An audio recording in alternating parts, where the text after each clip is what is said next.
You, John Fitzgerald Kennedy, do solemnly swear. I, John Fitzgerald Kennedy, do solemnly swear. That you will faithfully execute the office of President of the United States. That I will faithfully execute the office of President of the United States. And will, to the best of your ability.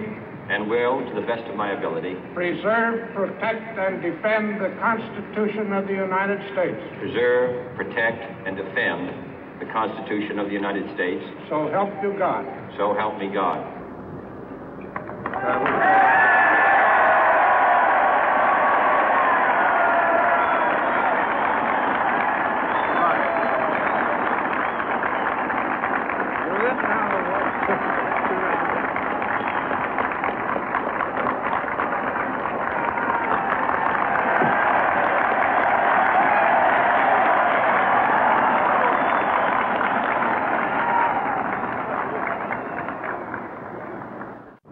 Vice President Johnson, Mr. Speaker, Mr. Chief Justice, President Eisenhower, Vice President Nixon, President Truman, Reverend clergy, fellow citizens.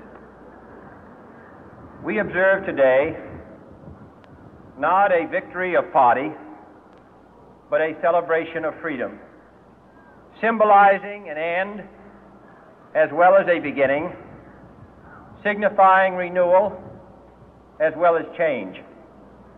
For I have sworn before you and Almighty God the same solemn oath our forebears prescribed nearly a century and 3/4 ago. The world is very different now, for man holds in his mortal hands the power to abolish all forms of human poverty and all forms of human life. And yet the same revolutionary beliefs for which our forebears fought are still at issue around the globe. The belief that the rights of man come not from the generosity of the state, but from the hand of God. We dare not forget today that we are the heirs of that first revolution. Let the word go forth from this time and place to friend and foe alike that the torch has been passed to a new generation of Americans born in this century, tempered by war, disciplined by a hard and bitter peace, proud of our ancient heritage, and unwilling to witness or permit the slow undoing of those human rights to which this nation has always been committed and to which we are committed today at home and around the world.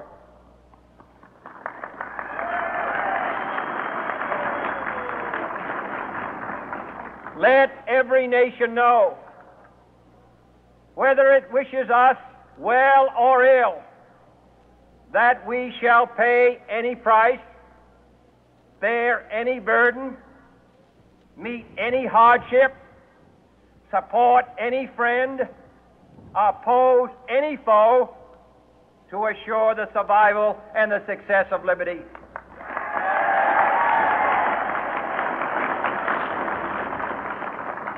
This much we pledge and more. To those old allies whose cultural and spiritual origins we share, we pledge the loyalty of faithful friends. United, there is little we cannot do in a host of cooperative ventures. Divided, there is little we can do, for we dare not meet a powerful challenge at odds and split asunder. To those new states whom we welcome to the ranks of the free, we pledge our word that one form of colonial control shall not have passed away merely to be replaced by a far more iron tyranny. We shall not always expect to find them supporting our view, but we shall always hope to find them strongly supporting their own freedom, and to remember that in the past, those who foolishly sought power by riding the back of the tiger ended up inside.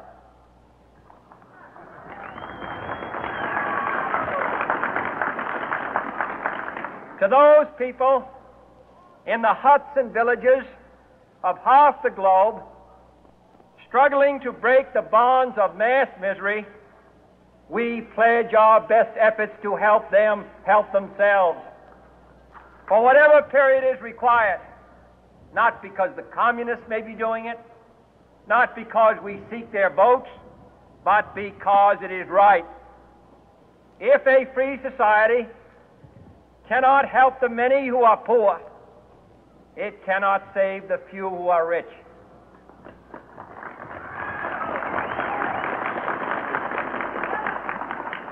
To our sister republics south of our border, we offer a special pledge to convert our good words into good deeds, in a new alliance for progress, to assist free men and free governments in casting off the chains of poverty.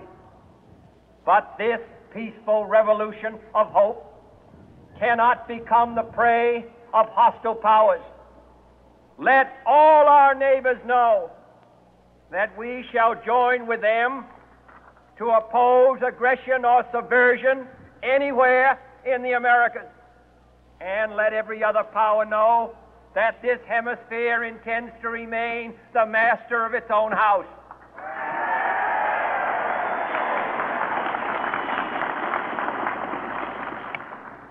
To that world assembly of sovereign states, the United Nations, our last best hope, in an age where the instruments of war have far outpaced the instruments of peace, we renew our pledge of support to prevent it from becoming merely a forum for invective, to strengthen its shield of the new and the weak, and to enlarge the area in which its writ may run. Finally, to those nations who would make themselves our adversary, we offer not a pledge, but a request that both sides begin anew the quest for peace. Before the dark powers of destruction, unleashed by science, engulf all humanity in planned or accidental self-destruction, we dare not tempt them with weakness, for only when our arms are sufficient beyond doubt can we be certain beyond doubt that they will never be employed.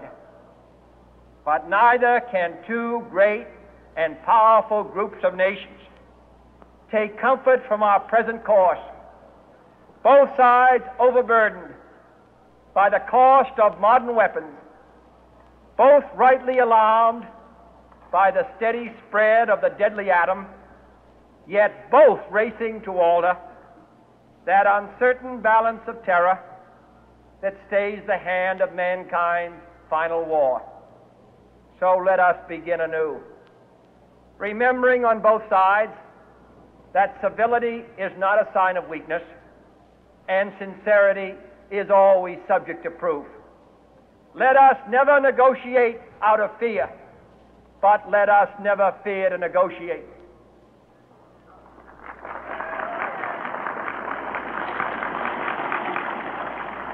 Let both sides explore what problems unite us, instead of belaboring those problems which divide us. Let both sides, for the first time, formulate serious and precise proposals for the inspection and control of arms, and bring the absolute power to destroy other nations under the absolute control of all nations.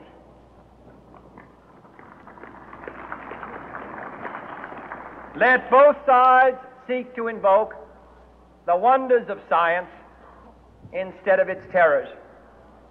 Together, let us explore the stars, conquer the deserts, eradicate disease, tap the ocean depths, and encourage the arts and commerce.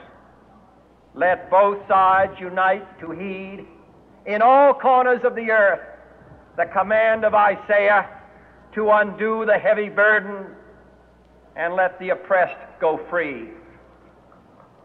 And if a beachhead of cooperation may push back the jungle of suspicion, let both sides join in creating a new endeavor, not a new balance of power, but a new world of law, where the strong are just and the weak secure and the peace preserved.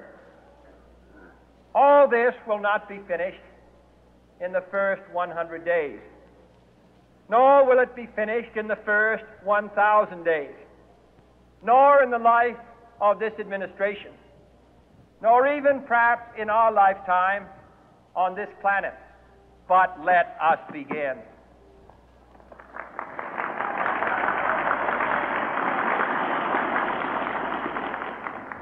In your hands, my fellow citizens, more than mine, will rest the final success or failure of our course. Since this country was founded,